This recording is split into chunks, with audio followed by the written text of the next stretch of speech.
नमस्कार दोस्तों, गार्गी क्लासेस पर आपका स्वागत है। डेट आज की फरवरी 15 2022 और देख लेते हैं इंडियन एक्सप्रेस के एडिटोरियल आइडिया पेज से इंपॉर्टेंट आर्टिकल्स जो अभी हम इस वीडियो में डिस्कस करेंगे। देखो, सबसे पहला जो आर्टिकल रहेगा आज का वो है the new look east policy. जिस तरीके से इंडिया ने अपनी एंगेजमेंट्स में डाइवर्सिफिकेशन अभी अख्तियार किया है, जिसमें आप इम्पोर्टेंटली फोकस कर सकते हो।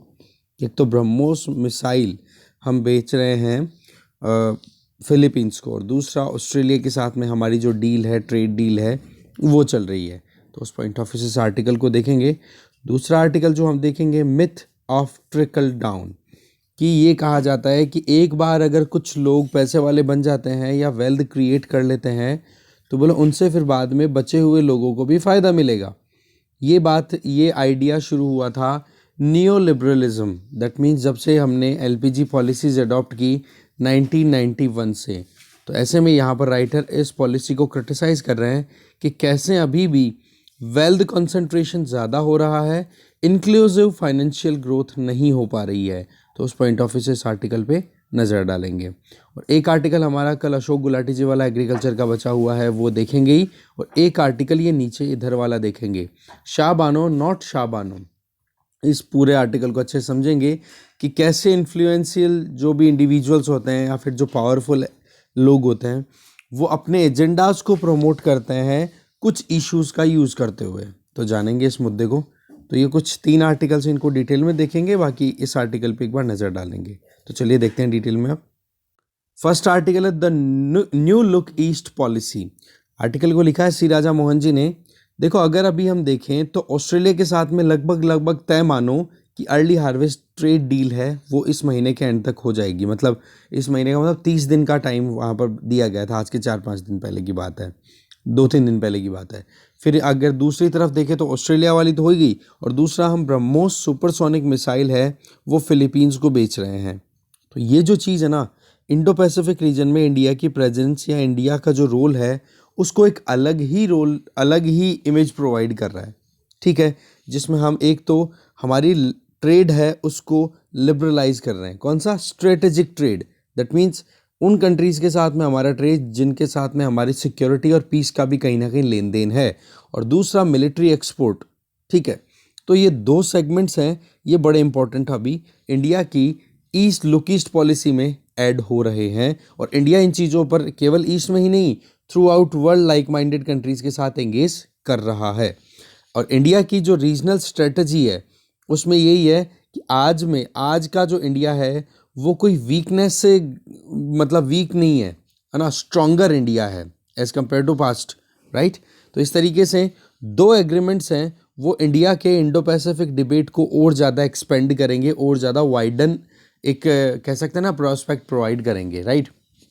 अभी तक इंडिया की पार्टनरशिप यूएसए के साथ में कुछ ऐसी थी कि हम ये सोचते थे कि यूएसए जो है वो हमारे ऊपर अपनी दादागिरी थोपेगा, जिससे कि हमारी strategic autonomy, that means international relations में हम हमारे इंडिपेंडेंट डिसीजंस नहीं ले पाएंगे। पर जिस तरीके से इंडिया अपना पेस इंक्रीज कर रहा है इंटरनेशनल एंगेजमेंट्स में, चाहे फिर वो इकोनॉमिकली देखा जाए जिसको हम ट्रेड बोलते हैं, और चाहे हम मिलिट्रीली देखें जिसको हम स्ट्रेटेजिकली या मिलिट्रीली भी सोच सकते हैं। तो इंडिया की इंडो पैसिफिक स्ट्रेटेजी है, 2 इम्पोर्टेंट हम पॉइंट समझ सकते हैं यहाँ पर। एक तो नेशनल इंगेजमेंट्स को हम इंक्रीज कर रहे हैं रीजन में, और दूसरा हम स्ट्रॉन्गर पार्टनरशिप कर रहे हैं लाइक माइंडेड कंट्रीज़ के साथ में।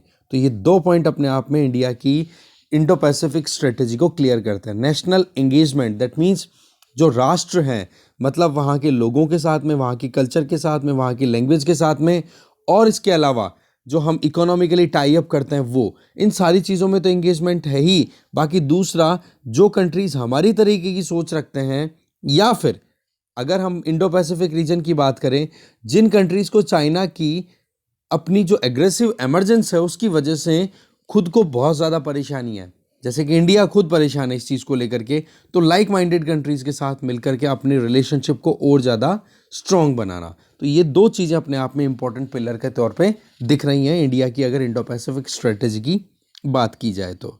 अब देखो, हम फोकस किस पे कर रहे हैं। हमारे लिए जो वैल्यू पार्टनर्स हैं, इंपॉर्टेंट पार्टनर्स हैं, उनके साथ में कोalition क्रिएट करना और पार्टनरशिप करना। और उसी लाइन में आपको पता भी है कि क्वाड में अभी हम बिल्कुल क्लियरली पार्टिसिपेट करते हैं विजिबली। शुरुआत में जब 2007 में कॉर्ड के बारे में आइडिया फ्लॉट किया गया था, तब हमने ज़्यादा इंटरेस्ट नहीं दिखाया था, क्योंकि हमारे रिलेशन चाइना के साथ में थे और उस टाइम पर इतना ज़्यादा हमने जल्दबाजी नहीं दिखाई थी। बट अभी हमने क्लियरली डिसाइड कर लिया है कि कुछ भी हो, क्योंकि चाइना फिर हमारे फेवर की बात करता ही नहीं है। अगर करता तो बॉर्डर डिस्प्यूट कब के सॉर्ट आउट हो जाते अब तक तो इस वजह से हमें भी मजबूर किया गया है बेसिकली, अगर देखें, और ज़रूरत है तो फिर हम क्यों मिस करेंगे लाइक माइंडेड कंट्रीज़ के साथ में आने में।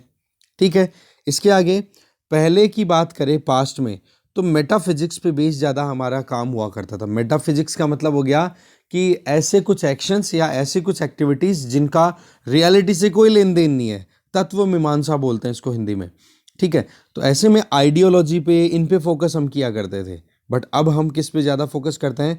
नेशनल इंटरेस्ट को ध्यान में रखते हुए, चाहे आज हमें कोई भी हार्ड डिसीजन लेने हो, हम बिल्कुल पीछे नहीं हटते हैं।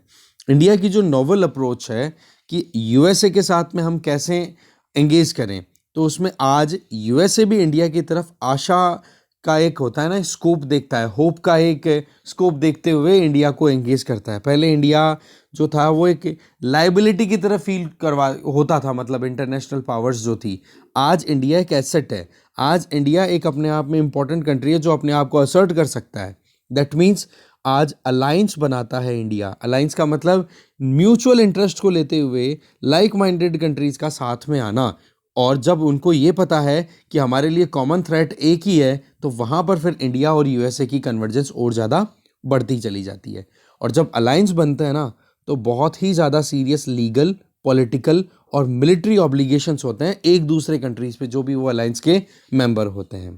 तो ऐसे में जो यूएसए का पहले एक आइडिया था, या फिर हमारे यहाँ पर एक आइडिया फ्लॉट हुआ करता था कि यूएसए के कैंप में हम अगर लग जाएंगे तो केवल यूएसए को हम फॉलो करेंगे। अब ऐसा कुछ नहीं है।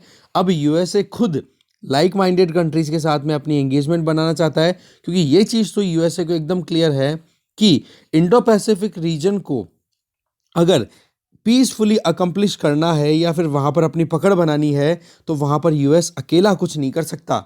ये अभी recently Indo Pacific strategy document release किया गया है बाइडेन एडमिनिस्ट्रेशन के द्वारा, कि भाई अगर हमें free, open, connected, prosperous, secure and resilient Indo Pacific region चाहिए है, तो हमें लाइक माइंडेड कंट्रीज़ के साथ एंगेज करना होगा। और एशिया की अगर बात की जाए तो यहाँ पर इंडिया का रोल बहुत ही इंपॉर्टेंट है। ठीक है, तो ये चीज़ क्या क्लियर कर रही है कि इंडिया अब 1-to-1 बात करता है यूएसए के साथ में। पाकिस्तान का यही तो कहना ना कि जिस तरीके से इंडिया के रिलेशन है यूएसए के साथ में, एग्जैक्टली वाले वैसे ही है रिलेशन हम कुछ पाकिस्तान जो है वो भी अपने ऐसे ही कुछ रिलेशंस चाहता है यूएसए के साथ में। अनफॉर्चुनेटली पाकिस्तान के लिए अभी तक कोई भी कहते हैं ना कि अच्छी बात का सिग्नल नहीं आया है, क्योंकि जब से जो बाइडेन ने टेक ओवर किया है प्रेसिडेंट के तौर पे, अभी तक एक कॉल तक नहीं, मतलब फ़ोन कॉल तक नहीं हुआ है यूएस प्रेसिडेंट और इधर इमरान खान। ठीक है, तो बात ऐसी है, सरकमस्टांसेस बदल रही हैं, चैलेंजेस कुछ ऐसे हैं कि कॉपरेशन लाना चाहिए, और उसी कॉपरेशन को ध्यान में रखते हुए इंडिया ने अपनी कैपेबिलिटीज़ को इंश्योर किया है। तो आज आप देखो कि इंडो पैसिफिक रीजन की ही बात करें, चाइना का एक राइवल कंट्री जिसको हम बोलते हैं फिलीपींस, उसी के साथ में हम सीधा टाई कर रहे हैं और उसको हम जो ब्रह्मोस है वो सेल कर रहे हैं। तो पॉइंट क्या है यहाँ पर कि चाइना के साथ में फिलीपींस तो पता नहीं आगे बढ़ रहा है कि नहीं, मतलब चाइना को कंटेन करने के लिए, बट हमने हमारा जो एंगेजमेंट है साउथ ईस्ट एशिया में उसको एक एंगल और प्रोवाइड कर दिया है। ठीक है, इसके आगे अगर ये जो 21वीं शताब्दी शुरू हुई है ना, 21st सेंचुरी के अभी 20-22 साल बीत चुके हैं, तो इन 20-22 सालों में यूएसए को एक चीज़ तो समझ में आ गई कि अगर हम वाकई में इंडो पैसिफिक रीजन को इस तरीके से सर्व करना चाहते हैं, तो इसमें इंडिया का एक इम्पॉर्टेंट रोल हो सकता है, क्योंकि वैल्यू सिस्टम है ना वो बहुत मैच करता है। पॉपुलेशन वाइज देखें तो इंडिया जितना बड़ा कंट्री जो कि चाइना को कंटेन कर सके वो इतना नहीं है। दूसरा अगर देखें, डेमोक्रेटिक कंट्री है। तो इस तरीके से यूएसए के साथ में हमारे रिलेशन पिछले 20-22 सालों में अच्छे हुए हैं।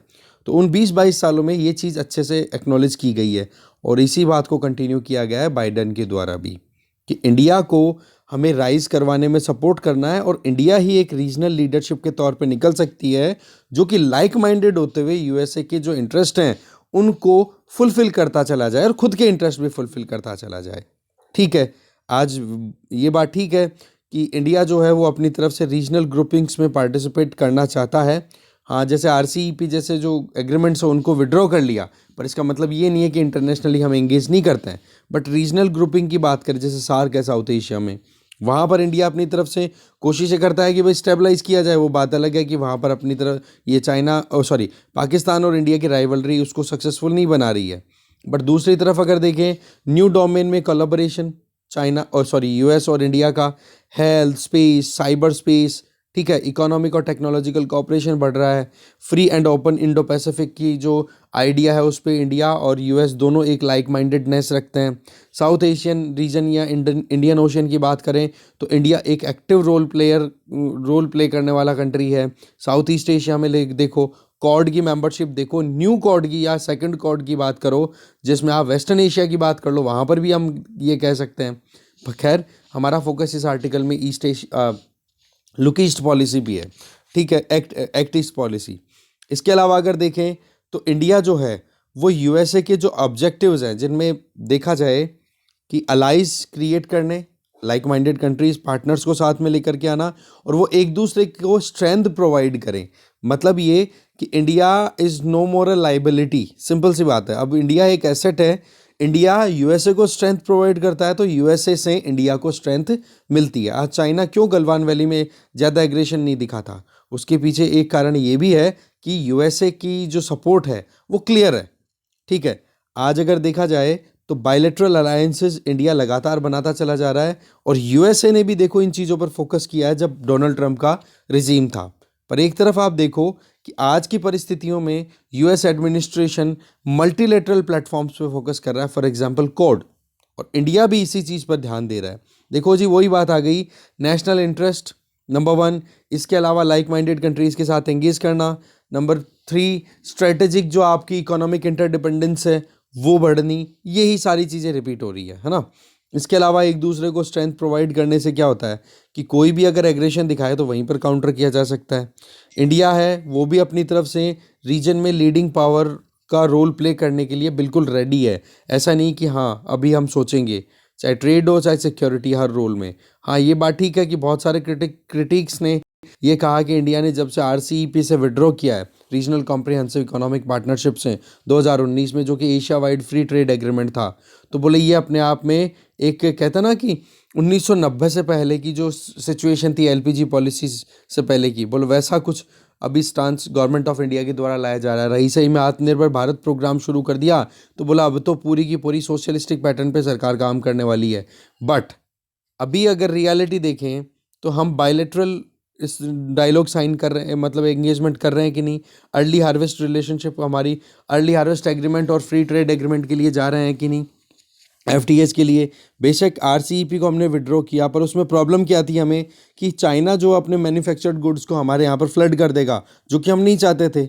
जबकि दूसरी तरफ अगर देखें तो आज India, UAE, Israel, UK, European Union, Australia, इन सभी कंट्रीज़ के साथ में अपना फ्री ट्रेड एग्रीमेंट भी साइन करने की पूरी कोशिशें कर रहा है। और जहाँ तक है, इन कंट्रीज़ के साथ में आने वाले टाइम पे अर्ली हार्वेस्टिंग जो एग्रीमेंट्स होते हैं, फ्री ट्रेड एग्रीमेंट का इनिशियल स्टेज, तो वो भी फाइनलाइज हो जाएगा। तो ऐसे में इंडिया को हम बिल्कुल इंट्रोवर्ट नहीं कह सकते कि हाँ जी इंडिया जो है वो प्रोटेक्शनिस्ट होता चला जा रहा है। इंडिया अपने आप को एक इम्पॉर्टेंट मैन्युफैक्चरिंग हब बनाना चाहता है, और हब बनाने के लिए सबसे पहले हमें हमारे इंटरनल जो इश्यूज़ हैं उनको सॉर्ट आउट करना होगा। ये देखो दोनों चीज़ों में मैटर करता है। हम एक्सपोर्ट करना चाहते हैं, एक्सपोर्ट लेड ग्रोथ इंश्योर करना चाहते हैं, तो डोमेस्टिक मैन्युफैक्चरिंग जब तक स्ट्रांग नहीं होगी तो आप क्या एक्सपोर्ट करोगे। दूसरी चीज़ ये आ जाती है कि आप सिक्योरिटी डोमेन में भी एक इंपॉर्टेंट रोल प्ले करना चाहते हो, तो उसके लिए आपको इंटरनल सिक्योरिटी भी तो इंश्योर करनी होगी। पता पड़े कि हम अंदर से तो बहुत वीक हैं और बाहर हम दादागिरी दिखाने की कोशिश कर रहे हैं, तो हमारी दादागिरी को कोई एक्सेप्ट नहीं करेगा। इवन हम बाहर कोई एक्शन लेना चाहेंगे तो अंदर से कोई प्रॉब्लम हो गई तो पहले हमें अंदर की बातों को सॉर्ट आउट करना पड़ेगा। तो इंटरनली स्ट्रांग होना अपने आप में बहुत इंपॉर्टेंट है, और वो जो इंटरनली स्ट्रांग होने का जो सेगमेंट है उसी को हम बोल रहे हैं आत्मनिर्भर भारत। अभी कल की न्यूज़ थी इकोनॉमी पेज पे कि इंडिया जहां तक है आने वाले 1 महीने में किसी भी एक बड़ी चिप कंपनी के साथ में एग्रीमेंट फाइनलाइज कर देगा, क्योंकि हम यहाँ पर प्रोडक्शन लिंक्ड इंसेंटिव स्कीम के बेसिस पे या जो डिज़ाइन लिंक्ड इंसेंटिव स्कीम के बेसिस पे अगर देखा जाए तो हम यहाँ पर जो ये जो चिप्स आती हैं, सेमीकंडक्टर चिप्स, उनकी मैन्युफैक्चरिंग हम यहाँ से करना चाह रहे हैं। तो इसका मतलब क्या है, हम कोलैबोरेट कर रहे हैं इंटरनेशनल मार्केट के साथ में, पर हमारी प्रायोरिटी क्या है कि भाई इंडिया में आओ और इंडिया में प्रोड्यूस करो और फिर चाहे आप पूरी दुनिया में बेचो उसको। ठीक है, आगे चलते हैं। यूरोपियन यूनियन के साथ में एंगेजमेंट्स भी हमारी अब धीरे धीरे बढ़ रही है। बहुत लंबे समय से यूरोपियन यूनियन के साथ में फ्री ट्रेड एग्रीमेंट की बात की जा रही है, BTIA, बिटिया। ठीक है, ये एग्रीमेंट है, इसके ऊपर यूपीएससी प्रीलिम्स में 2019 या 17 समथिंग में क्वेश्चन आया भी था। ठीक है, तो सवाल ये है कि इस पर नेगोशिएशंस भी चल रहे हैं। यूएस और यूरोप वो भी इकोनॉमिक पार्टनरशिप अपनी इंक्रीज़ कर रहे हैं इंडिया के साथ में। ट्रेड इकोनॉमिक्स की इकोनॉमिस्ट हैं, उन्होंने तो ये कह दिया था कि इंडिया जो है वो प्रोटेक्शनिस्ट होता चला जा रहा है, पर अभी की रियलिटी ये है कि रीजनल एग्रीमेंट्स छोड़ करके इंडिया अपनी तरफ से इनके साथ बायलैटरल एंगेजमेंट्स बढ़ाते चला जा रहा है। ठीक है, इसके अलावा ये भी कहा जा रहा है कि इंडिया जो है वो डिजिटल ट्रेड इश्यूज़ में एक साथ नहीं आ रहा है इन यूरोप या फिर जापान, ऑस्ट्रेलिया, यूएस इनके साथ में, पर कदम डेफिनेटली उठा रहा है इंडिया। मिलिट्री डिप्लोमेसी की बात करें तो बेशक हम अभी थोड़ा सा एक अच्छे से कदम नहीं उठा पा रहे हैं आगे बढ़ने में, पर ये जो शुरुआत हो रही है एक्सपोर्ट करने की वेपन को, इसके लिए देखो India make in India program के अंडर में एक जो होता है ना कि डोमेस्टिकली प्रोडक्शन पे हम ज़्यादा फोकस कर रहे हैं कि भाई बाहर की जो कंपनियां हैं वो इंडिया में आए और इंडिया की एक प्राइवेट कंपनी कोई भी हो उसके साथ में कोलैबोरेट करे और इंडिया में प्रोड्यूस करके उन वेपन को या जो भी मिलिट्री इक्विपमेंट्स हो उनको फिर हम एक्सपोर्ट करें।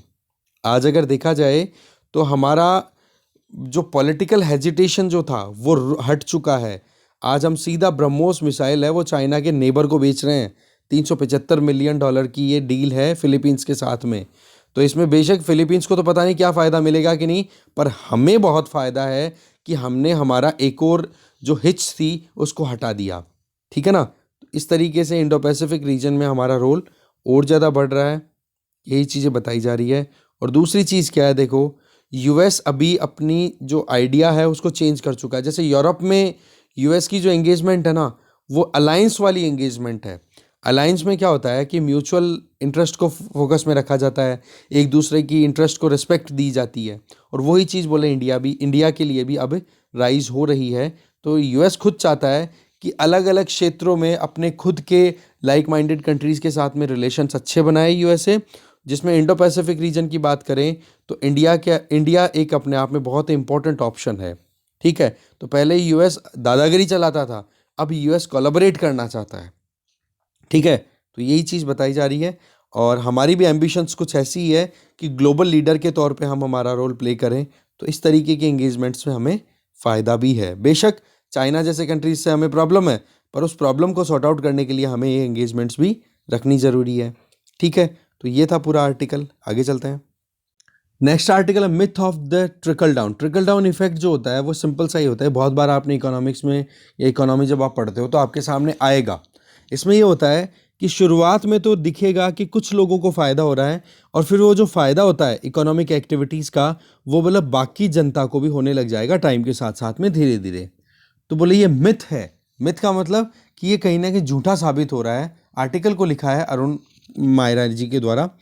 देखो बात ऐसी है कि इकोनॉमिस्ट हैं वो बहुत ज़्यादा कमेंट करते हैं कि इंडियन इकोनॉमी की कंडीशन अभी हमारे बजट में अगर देखें तो वो एकदम क्लियरली दिखती है, जहाँ पर एक तो आइडियोलॉजिकल डिवीज़न बहुत है, जिसमें एक तरफ तो कैपिटलिज्म की बात की जाती है, एक तरफ सोशलिज्म की बात की जाती है, या फिर ये कह दो कि एक तरफ तो कैपिटल एक्सपेंडिचर पे फोकस कर दिया, दूसरी तरफ रेवेन्यू एक्सपेंडिचर जो होना चाहिए वो नहीं है, या फिर ये कह दो कि सरकार ने लॉन्ग टर्म पे ज़्यादा फोकस कर दिया शॉर्ट टर्म की बजाय।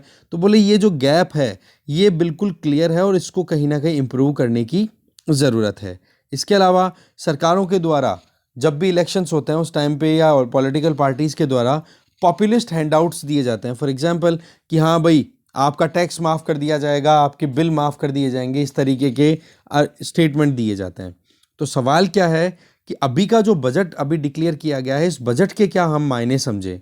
तो देखो पी चिदम्बरम जी का संडे का जो आर्टिकल था, कौन सा संडे, पिछला संडे जो आया था, उसमें no work no welfare only wealth करके आर्टिकल था। तो ये बोला गया था उसमें कि वेल्थ क्रिएशन लगातार हो रही है वर्क है, काम, जॉब, एम्प्लॉयमेंट ये अच्छे से बन नहीं पा रहा है, बेरोजगारी बहुत ज़्यादा है, वेलफेयर अच्छे से साबित हो नहीं पा रही है, लोगों का जो कल्याण होना चाहिए। अब डीपीएसपी जो है वो सीधा सा कहता है जी कि हमारा जो देश है या हमारा जो स्टेट है, स्टेट मतलब हमारा जो पूरा राज्य है, राज्य का मतलब पूरा इंडिया हो गया, राइट। तो इसमें हम बात करते हैं वेलफेयर स्टेट, कल्याणकारी राज्य की कामना की गई है हमारे कॉन्स्टिट्यूशन के डीपीएसपी के अंडर में। बोलो वो चीज़ें कहीं ना कहीं मिस होती चली जा रही है। फिर ये बोला जाता है कि ट्रिकल डाउन इफेक्ट जो है वो आएगा। अब ट्रिकल डाउन इफेक्ट की अगर बात करें तो वो चीज़ें कहीं ना कहीं मासेस तक पहुंच ही नहीं पा रहा है, जो ज़्यादातर पॉपुलेशन है उनको कोई बेनिफिट नहीं मिल रहा है। इवन गांधी जी ने भी ये कहा था कि वेल्थ क्रिएट करना कोई प्रॉब्लम वाली चीज़ नहीं है, वेल्थ आप क्रिएट करो, बट जो दूसरे हैं उन या जो वर्कर हैं या जो लेबर क्लास है उनको हार्म पहुंचा कर या उनके हिस्से का आप हिस्सा खाओ, तो वो बात ठीक नहीं है। तो गांधी जी ने भी बोला है, वेल्थ कंसंट्रेशन के लिए मना किया है, इंक्लूसिविटी या इंक्लूसिवनेस के ऊपर फोकस किया। ठीक है, इसके अलावा जॉब क्रिएशन की बात करो, CMIE का डेटा आप कितनी बार देख चुके हो, अभी आपको पता चुनाव चल रहे हैं यूपी, गोवा, पंजाब, उत्तराखंड, यहाँ पर तो मतलब वहाँ पर आप देख सकते हो कि जो जॉब क्रिएशन है या जॉब प्रोवाइड करने का जो रेशो है वो पिछले 5 सालों में बहुत कम हुआ है। पहले 43% लेबर फोर्स का जो हिस्सा था उसको जॉब मिल रही थी, पर अब कितना है, 33%। पंजाब में कितना है, ये यूपी का था ऊपर वाला ना।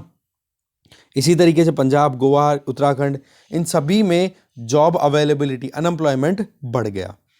आप देखोगे कि आज 30 साल हो गए हमने फाइनेंशियल ग्लोबलाइजेशन को खुद से इंटीग्रेट करने के बाद में, जो वही LPG पॉलिसीज़ की बात की जा रही है। तो ऐसे में 2007 में उस time prime minister Manmohan Singh ji थे, तो उन्होंने जब confederation of Indian industry, CII, आपको पता है ये एक ग्रुपिंग है जिसमें जो बिजनेसमैन हैं, बिजनेस हाउसेज हैं, उनका एक ग्रुप है, कार्टल बोल सकते हैं इनको, या फिर एक ग्रुप है ना, जो कि एक प्रेशर ग्रुप की तरह काम करता है, अपने इंटरेस्ट को फुलफिल करवाने के लिए गवर्नमेंट पे प्रेशर बनाते हैं। तो तब उन्होंने ये कहा था कि 1990 में जो रिफॉर्म्स लिए गए थे, उन रिफॉर्म्स में ये था कि बिजनेस जो है उसको फ्रीडम मिलनी चाहिए। बट आज टाइम बदल चुका है, 17 साल बीत गए हैं, बिजनेस में भी एक्सपेंड हो गए हैं, तो आज परिस्थिति ऐसी है, मतलब 2007 के स्टेटमेंट की बात की जा रही है कि जो बिजनेसमैन हैं या बिजनेस हाउसेज हैं उनको अपने ग्रोथ प्रोसेस में इंक्लूसिवनेस लाने की ज़रूरत है। इसका मतलब कि केवल अपना पेट भरा जाए इतनी व्यवस्था नहीं, बाकी जो और भी हैं जिनकी मेहनत के दम पर आप पैसा कमाते हो उनको भी ध्यान में रखो। जो आपके सामने आपका जो विजिबल कंजम्पशन है, दैट मीन्स मटीरियलिस्टिक जो आप लाइफ जी रहे हो, उसको एस्च्यू, दैट मीन्स लोगों के साथ शेयर करो। इसके अलावा जो लोग खून पसीना बहा करके आपके लिए मेहनत करते हैं उनकी टेक केयर करो, उनकी जो लेस प्रिविलेज्ड है उनको ज़्यादा फोकस में लेकर आओ, उनको सपोर्ट प्रोवाइड करो। देखो, ये जो हमने 1991 में जो पॉलिसी, LPG पॉलिसी अडॉप्ट की थी ना, उसमें हमारे ऊपर ये पॉलिसीज एक तरीके से कहते हैं ना कि कंडीशनैलिटीज थी ये, इसलिए हमें मानना पड़ा।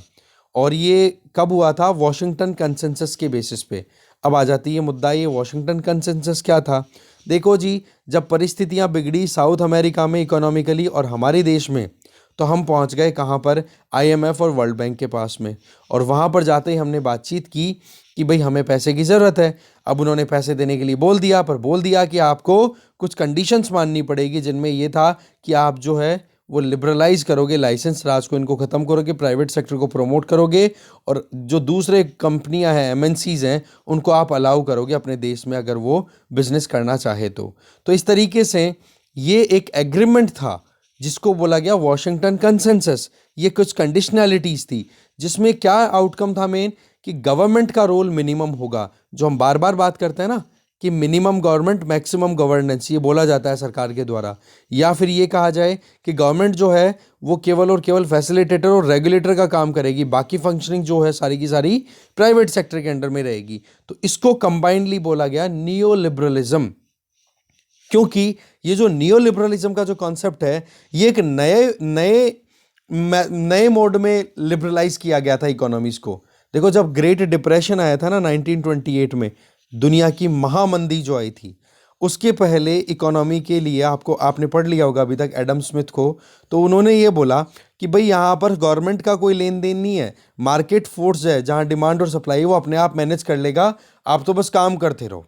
अब सवाल ये था कि ये जो एडम स्मिथ का कॉन्सेप्ट था वो फेल हो गया 1928 में, कि भाई एक बार अगर मंदी आ गई तो मंदी बर्बाद कर देती है। और उसी के बदले में फिर उसके बाद में जेएम कीन्स ने अपना कॉन्सेप्ट दिया कि भाई केवल आप मार्केट फोर्स के या प्राइवेट सेक्टर के बेसिस पे पूरी इकोनॉमी को नहीं चला सकते हो, गवर्नमेंट का रोल भी वहाँ पर बहुत इंपॉर्टेंट होता है।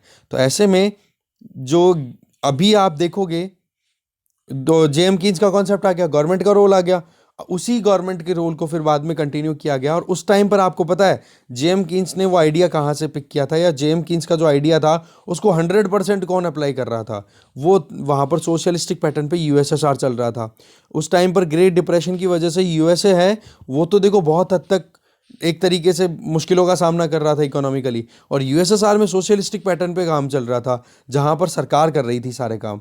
तो सरकार कर रही थी काम तो उसमें तो ब्रेक तो लगे नहीं, और यूएसए ग्रेट डिप्रेशन की वजह से डाउन चला गया, तभी तो इनके बीच में कॉन्फ्लिक्ट भी था इकोनॉमिकली आइडियोलॉजिकली इस तरीके से। फिर बाद में टाइम बीतता है, अब हमने क्या अडॉप्ट किया था? हमने मिक्स्ड इकोनॉमी अडॉप्ट की, और हमारा टिल्ट किस तरफ था उस टाइम पे? यूएसएसआर, कोल्ड वॉर की बात कर रहे हैं हम, ठीक है, यूएसएसआर की तरफ। फिर बाद में आपको पता है बैंकों का नेशनलाइजेशन कर देना, और ये सारे काम जिसमें सरकार का इंटरवेंशन होने लग गया।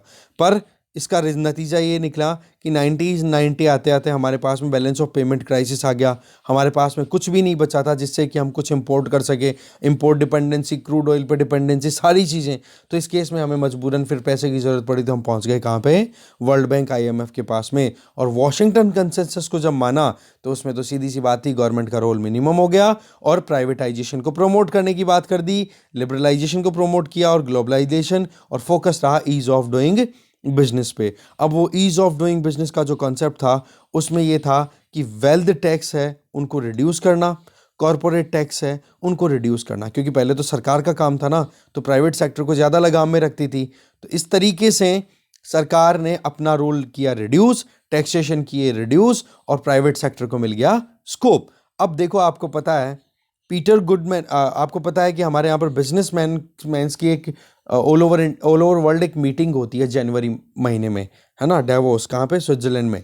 तो डेवोस मैन, दैट मीन्स जो बिजनेसमैन है, जो अभी पूरे वर्ल्ड इकोनॉमी में बहुत इंपॉर्टेंट रोल प्ले करते हैं, तो उनको एक राइटर हैं जिनका नाम है पीटर गुडमैन, उन्होंने डेवोस मैन बोला है। बिजनेसमैन जो होते हैं, जो वेल्दीएस्ट लोग हैं, उन्होंने 1990 से लेकर अभी तक लगातार लो टैक्सेशन रेट का बहुत फ़ायदा उठाया और अपनी वेल्थ को बहुत ज़्यादा इंक्रीज़ किया है। तो ऐसे में इन वेल्थ को इंक्रीज करने के चलते, वेल्थ को जो उन्होंने अक्यूमुलेट किया है, इसके लिए ये कहा गया कि इसका असर जो है आने वाले टाइम पे लोगों को भी मिलेगा, जो बचा हुआ जो पब्लिक है उनको भी। बट अभी तक रिजल्ट अगर देखें 1990 से लेकर के 2022 तक के, तो बोला कोई ट्रिकल डाउन इफेक्ट देखने को नहीं मिल रहा है।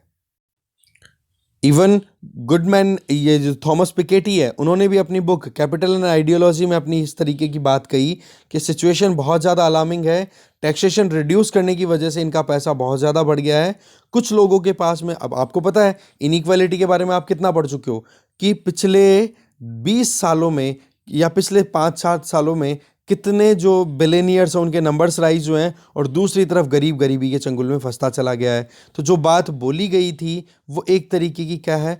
Cosmic lie. दैट मीन्स कि डेवोस मैन मतलब बिजनेसमैन। तो गुडमैन ने क्या कहा कि डेवोस मैन ने एक झूठ फैलाई, क्या?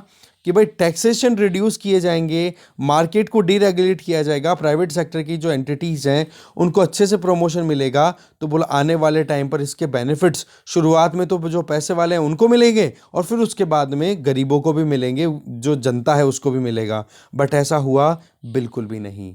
तो ऐसे में टाइम है कि भाई ये जो फॉल्स सिनेरियो क्रिएट किया हुआ है, इस फॉल्स सिनेरियो को करेक्ट करना, कि जिसमें वेल्थ कंसंट्रेशन बढ़ती चली गई।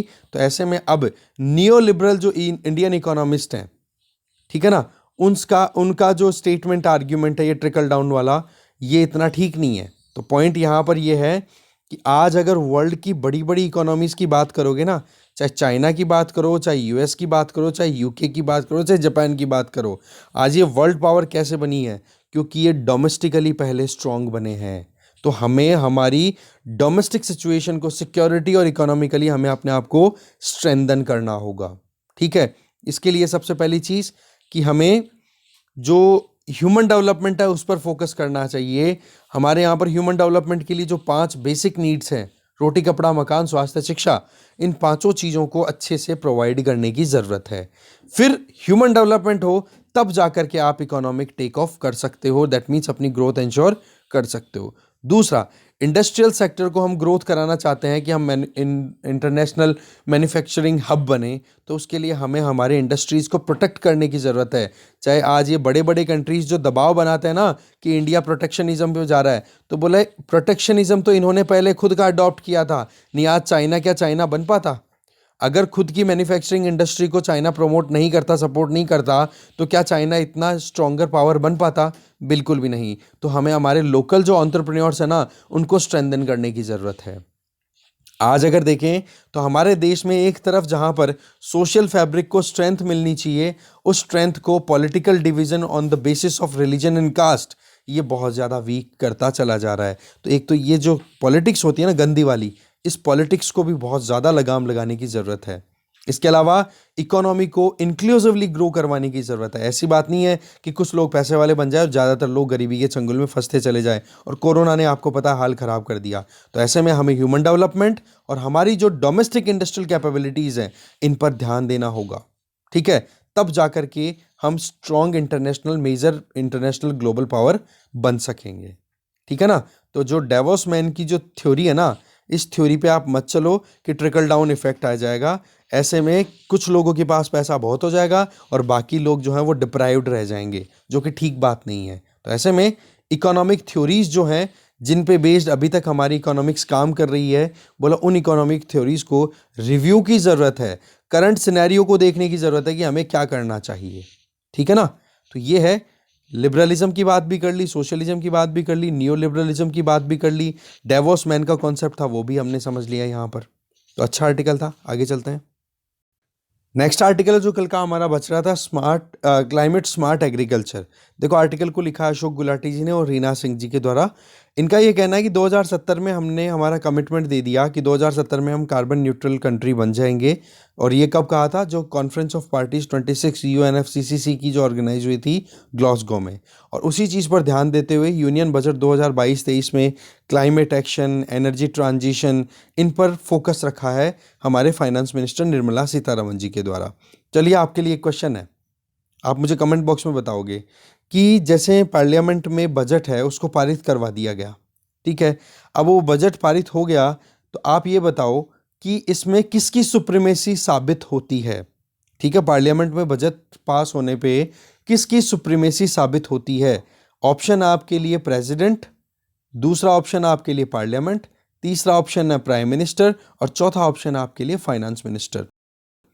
आंसर देना है कमेंट बॉक्स में, बहुत इंपॉर्टेंट क्वेश्चन है ये। खैर आ जाइए आगे। तो फाइनेंस मिनिस्टर निर्मला सीतारमन जी ने अपनी तरफ से कुछ अनाउंसमेंट किए, ठीक है, जिसमें एडिशनल अलोकेशन किया गया फोटोवोल्टाइक सेल के लिए, कितना? 19,500 करोड़ रुपए। इसके अलावा 5 से 7% ये फोकस किया है कि जो बायोमास पैलेट्स है, दैट मीन्स जो भी हमारे पास में खेतों में जो रेजिड्यू बच जाते हैं, तो उनसे कुछ गोले बनाए जाते हैं, तो बोला थर्मल पावर प्लांट में उनको यूज़ कर लिया जाएगा। इससे क्या होगा कि जो किसान है वो जला देते हैं ना खेतों में बचा हुआ जो रेजिड्यूस को, तो उसका यूज़ हो पाएगा। इसके अलावा सोवरन ग्रीन बॉन्ड, कि हाँ जो नए प्रोजेक्ट लगेंगे, ग्रीन प्रोजेक्ट लगेंगे, चाहे वो विंड पावर प्रोजेक्ट हो या सोलर पावर प्रोजेक्ट हो या फिर कोई भी ग्रीन बिल्डिंग डेवलप की जा रही हो, तो उसके लिए मार्केट से पैसा उठाया जाएगा ग्रीन बॉन्ड रिलीज करते हुए, या फिर बैटरी स्वैपिंग पॉलिसी जिससे कि इलेक्ट्रिक व्हीकल्स को प्रमोशन मिले। तो ऐसे में एनर्जी और ट्रांसपोर्ट को तो बहुत ज़्यादा फोकस में रखा गया है कि हम पोल्यूशन मिनिमाइज कर सकें, जो हमारा टारगेट है 2070 तक का, उसको अचीव करने में। पर सवाल आता है कि क्या एग्रीकल्चर पे भी फोकस किया गया, क्योंकि ग्रीन हाउस गैसेस का एमिशन एग्रीकल्चर बेस्ड भी बहुत होता है। तो राइटर्स का यहाँ पर यही कंसर्न है कि आज अगर देखें तो जितना भी मीथेन का एमिशन इंडिया में होता है ना, उसका 73% तो अकेली एग्रीकल्चर करती है।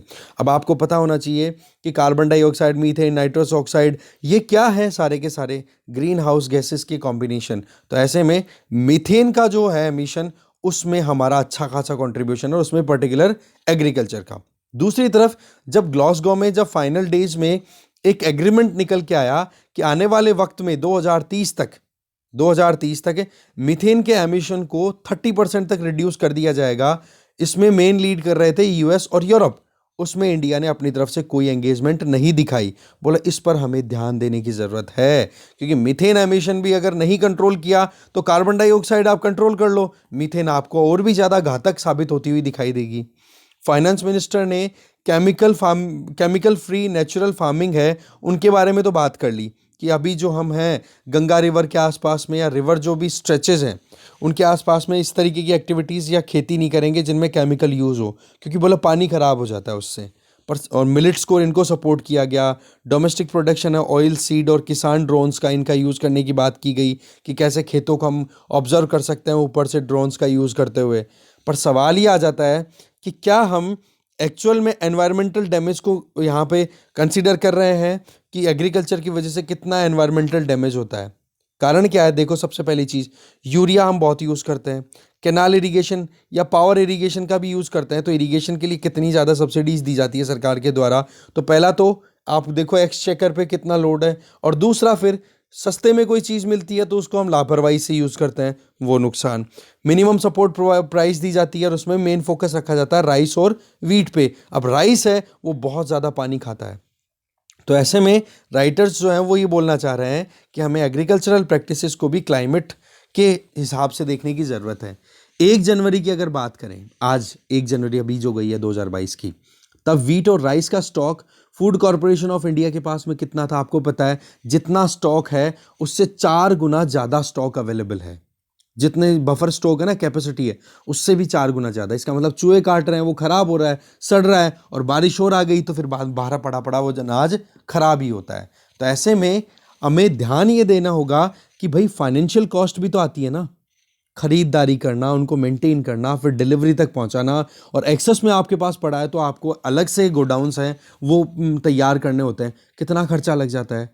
तो अगर देखी जाए तो एक्सेसिव ग्रेन स्टॉक की वजह से 2020-21 में लगभग 2.14 लाख करोड़ रुपए की लागत आई है, जिसमें केवल 1.66 लाख करोड़ तो केवल और केवल चावल की वजह से आई है। अब आप देख सकते हो कि कितना ज़्यादा बर्डन तो एक तो इस वजह से। दूसरा, अगर हम पीडीएस सिस्टम की बात करें तो हमने अब की बार आपको पता है प्रधानमंत्री गरीब कल्याण योजना, या फिर आप गरीब कल्याण अन्न योजना, या फिर आप ये देख सकते हो नेशनल फूड सिक्योरिटी एक्ट के अंडर में जो अनाज मिलता है वो सस्ते में दिया जाता है, वो भी देखें। और एक्सपोर्ट की बात भी करें तो चावल का एक्सपोर्ट भी 2020-21 में 17.7 मिलियन मैट्रिक टन रहा है। इसका मतलब क्या है कि हर तरीके से हमारे पास में एक्सेसिबिलिटी एक्सेस में अवेलेबल है, क्या, फूड। दूसरी तरफ अगर ये जो कॉस्टिंग आई है ना 2.14 लाख करोड़ की, अगर हम इसको इकोनॉमिक सर्वे के हिसाब से देखें तो चावल और गेहूं के ऊपर जो फाइनेंशियल कॉस्ट बियर की गई है फूड कॉर्पोरेशन ऑफ इंडिया के द्वारा, वो लगभग 2.56 लाख करोड़ रुपए है। तो राइस का अकेले का कितना कॉस्ट आ रहा है? 2 लाख करोड़। तो भाई इतना ज़्यादा हमें प्रोडक्शन की ज़रूरत कहाँ पड़ रही है? क्यों हम ग्रीन हाउस गैसेस के एमिशन करने वाली राइस जैसी एग्रीकल्चरल प्रैक्टिसेस को रिड्यूस कर रहे हैं? आज हमें ज़रूरत है कि ग्रीन हाउस गैसेस के एमिशन को रिड्यूस करना, टारगेट हमारा 2070 तक का यही है। तो आज की परिस्थितियां ये है कि हमारे यहाँ पर एग्रीकल्चर सेक्टर है वो लगभग 408 million metric tonne carbon dioxide के इक्वलेंट ये जो मीथेन है इसका एमिशन होता है हमारे यहाँ पे। मतलब ओवरऑल एमिशन इतना होता है 408 मिलियन मैट्रिक टन, ठीक है ना। तो ये अपने आप में बहुत ज़्यादा है, ठीक है, जो कि थर्ड हाईएस्ट सोर्स है इसमें एग्रीकल्चर राइस कल्टीवेशन, ठीक है, 17.5। इसका मतलब ये बोला जा रहा है कि ग्रीन हाउस गैसेस की अगर हम बात करें इंडिया में, एग्रीकल्चर सेक्टर लगभग 408 million metric tonne carbon dioxide के equivalent greenhouse gases emit करता है, और उसमें सबसे ज़्यादा थर्ड हाईएस्ट सोर्स जो है कंट्रीब्यूशन करने वाला वो है राइस की कल्टीवेशन। तो दो कौन से हैं? एक तो देखो फर्मेंटेशन, सड़ाया जाता है ना जब खाने की कोई प्रोसेसिंग की जाती है एग्रीकल्चर में, ठीक है, तो उसको बोलते हैं एंट्रिक फर्मेंटेशन, तो वो हो गया। उससे जितना ये जो आप कह सकते हो ग्रीन हाउस एमिशन होता है ना एग्रीकल्चर प्रैक्टिस में 408 मिलियन मैट्रिक टन, उसका 54.6% वहाँ से होता है। और फर्टिलाइजर यूज़ की वजह से भी जितना ग्रीन हाउस गैस एमिशन होता है उसका 19% फर्टिलाइजर यूसेज। और थर्ड क्या आ गया? Rice cultivation. तो बोला पैडी फील्ड जो है वो एक एंथ्रोपोजेनिक सोर्स है एटमॉस्फेयर में नाइट्रस ऑक्साइड और मीथेन के एमिशन को लेकर के अगर बात की जाए तो, क्योंकि nitrous oxide, methane carbon dioxide के साथ मिलकर के ग्रीन हाउस इफेक्ट क्रिएट करते हैं, ग्लोबल वार्मिंग होती है उससे भाई। तो ऐसे में राइस कल्टीवेशन को हमें रेगुलेट करने की ज़रूरत है, रिड्यूस करने की ज़रूरत है, क्योंकि हमारे पास में एक्सेस में अवेलेबल है बहुत कुछ। ठीक है, इवन आईपीसीसी की जो एक 6th असेसमेंट रिपोर्ट आई थी 2021 में, उसमें यह था कि 20 साल तक, मतलब आप देखो कि जो कार्बन डाइऑक्साइड है ना, उसके कंपैरिजन में ये मीथेन और जो नाइट्रस ऑक्साइड है ना, दोनों मिलकर के बहुत ज़्यादा टेम्परेचर राइज कर देंगे अगर इनको रेगुलेटर या कंट्रोल नहीं किया गया है तो। ठीक है, इसके अलावा एक पैडी फील्ड की अगर बात करें तो वो लगभग 3.396 टेराग्राम पर ईयर, या फिर आप कह दो इसको 71.32, ये 71.32 वाला लिख लो आप, 71.32 million metric tonne carbon dioxide के इक्विवेलेंट एक जो है मीथेन एमिशन करता है एक पैडी फील्ड। ठीक है, इसके लिए दो इंपॉर्टेंट पॉइंट हमें नोट करने होंगे। नंबर 1, नाइट्रस ऑक्साइड को हमारे यहाँ पर ग्रीन हाउस गैस की इन्वेंट्री में हम नोट ही नहीं करते हैं, जबकि नाइट्रस ऑक्साइड बहुत ज़्यादा ग्रीन हाउस इफेक्ट क्रिएट करती है। ये बात ठीक है कि कहा जाता है कि चावल की खेती में अगर इरिगेशन अच्छा खासा दिया जाए, आपको पता है चावल की खेती जो होती है उसमें पानी खेतों में लगातार मेंटेन रखना होता है, उसको फ्लडिंग बोल सकते हैं हम, राइट। तो फ्लडिंग मेंटेन रखने के लिए ये कहा जाता है कि मीथेन एमिशन है वो रिड्यूस हो जाता है, और ये माना भी जाता है कि हाँ, और ये साइंटिफिकली प्रूवन भी है कि चावल के खेतों में अगर पानी भरा रहता है तो मीथेन एमिशन कम होता है, पर नाइट्रस ऑक्साइड एमिशन है ना वो बढ़ जाता है, जिसको हम इग्नोर करके चलते हैं। तो मीथेन एमिशन को रिड्यूस कर रहे हैं, नाइट्रस ऑक्साइड के एमिशन को बढ़ा रहे हैं, तो कौन सा हम ग्लोबल वार्मिंग को कंटेन कर रहे हैं, इस पर ध्यान देना चाहिए।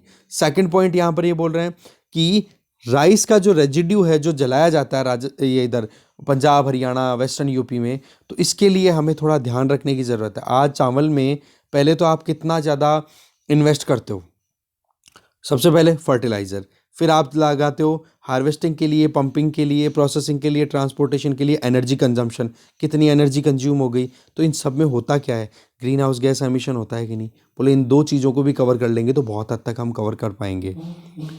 यहाँ पर एक स्टडी के बारे में वेक्टर एट अल उनके द्वारा की गई 2017 में, है ना, तो कूल फार्म टूल मॉडल पे काम करने की बात की कि हम कैसे भी करके ग्रीन हाउस गैस एमिशन को कैसे रिड्यूस कर सकते हैं। ठीक है, तो कूल फार्म टूल है इस मॉडल में, तो इसमें ये था कि कार्बन डाइऑक्साइड के इक्विवेलेंट अगर देखें तो लगभग 5.65 किलोग्राम ग्रीन हाउस गैस जो है वो 1 किलोग्राम राइस के प्रोडक्शन में रिलीज हो जाती है। मतलब आप देखो कि 1 किलो राइस प्रोड्यूस हो रहा है तो कितना जो है ग्रीन हाउस गैस एमिट होती है। पैडी फील्ड की बात करें तो पानी की कितनी ज़्यादा ज़रूरत होती है, एक पैडी फील्ड को लगभग 4000 क्यूबिक मीटर वाटर की ज़रूरत होती है अगर वो 1 टन राइस प्रोड्यूस करता है। पानी कितना लग गया, ग्रीन हाउस गैस कितनी लग गई। अब ये चीज़ें अगर हम नहीं समझेंगे तो कितना नुकसान हो जाएगा। तो इसके लिए क्या होना चाहिए, आईएमएफ ने अपनी तरफ से बोला कि कार्बन इक्विवेलेंट को मेज़र करो। ग्रीन हाउस गैस में कार्बन इक्विवेलेंट इसलिए लिया, कार्बन डाइऑक्साइड इसलिए लिया जाता है क्योंकि एक स्टैंडर्ड फिक्स हो जाए तो कैलकुलेशंस में और मेजरमेंट्स में इश्यू नहीं आता। ठीक है, तो ऐसे में कार्बन डाइऑक्साइड इक्विवेलेंट को ध्यान में रखते हुए आईएमएफ ने ये कहा कि एक $75 के हिसाब से लगभग टैक्सेशन लगाना चाहिए हर टन। 1 टन प्रोडक्शन अगर हो रहा है कोई भी एग्रीकल्चरल प्रैक्टिस में, तो उसमें, या फिर ये कह दो कि 1 टन कार्बन डाइऑक्साइड इक्विवेलेंट अगर एमिशन बढ़ रहा है, ठीक है, तो उस पे आप टैक्स लगाओ, कार्बन टैक्स या कार्बन जो ड्यूटी है वो लगानी शुरू कर दो। नहीं तो फिर जो हमारा टारगेट है ना 2030 तक, मतलब जो इस सेंचुरी के एंड तक हम 2 डिग्री सेंटीग्रेड से ज़्यादा टेम्परेचर राइज नहीं होने देंगे, तो बोलो वो कहीं भी अचीव नहीं हो पाएगा। इस तरफ कदम उठाने में स्वीडन बहुत आगे है। स्वीडन ने क्या कर रखा है, कार्बन प्राइस है वो इम्पोज कर रखी है, और वो कितनी है, वर्ल्ड में सबसे ज़्यादा $137 अप्लाई कर रखा है कार्बन डाइऑक्साइड के इक्विवेलेंट पे। मतलब 1 tonne carbon dioxide equivalent greenhouse gases emit करने पर $137 आपको पे करने होंगे टैक्स के तौर पे। यूरोपियन यूनियन में $50 के हिसाब से अप्लाई कर रखा है, बट इंडिया है अभी तक भी अनाउंस नहीं कर पाया है। तो ऐसे में हमें काम करने की ज़रूरत है इस पर।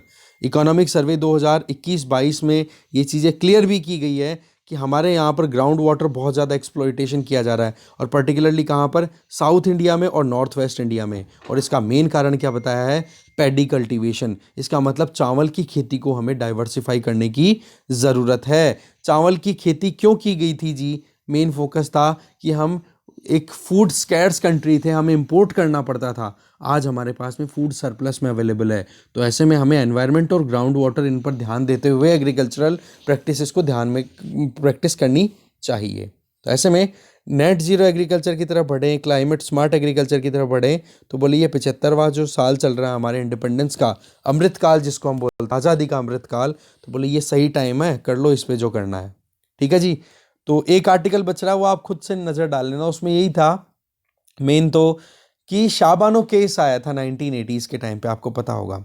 शाहबानो केस में ये था कि एक लेडी जो है वो अपने हस्बैंड से डाइवोर्स के बाद में जो अपना खर्चा था उसके लिए पैसे मांगने की अपने हक मांग रही थी।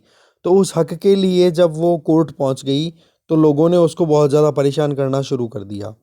तो अल्टीमेटली शाहबानो ने ये कह दिया कि मुझे मेरी भाई मेरे नाम पर मुझे खून खराबा नहीं चाहिए, मुझे कुछ ही मत दो, ठीक है। पर उस इशू को इतना ज़्यादा पॉलिटिसाइज कर दिया गया कि पूछो मत। ठीक है, आज भी शाहबानो केस बन करके फेमस हो गया वो। दूसरी तरफ अगर देखा जाए, अभी जो उडुपी डिस्ट्रिक्ट कर्नाटका में हिजाब को लेकर के जो मुद्दा चल रहा है, तो बोले एक चीज़ ये बहुत इंपॉर्टेंट आ रही है कि आप जो एजेंडाज लेकर के आ रहे हो, एक बार ये तो देखो कि आप एजुकेशन सिस्टम को कैसे हिला के रखने की बात कर रहे हो। क्योंकि आप जनवरी में या फरवरी में आकर के अनाउंस करते हो कि हिजाब पहन करके स्कूल में नहीं आ सकते, तो सवाल ये है ना, आपको एकेडमिक ईयर स्टार्ट हो उसके पहले ड्रेस कोड के बारे में बात करनी चाहिए। एकेडमिक ईयर जब एंड में है, 2-3 महीने बचे हैं, उस टाइम पर आप आकर के क्या ड्रेस कोड के ऊपर सिग्नल देना चाहते हो।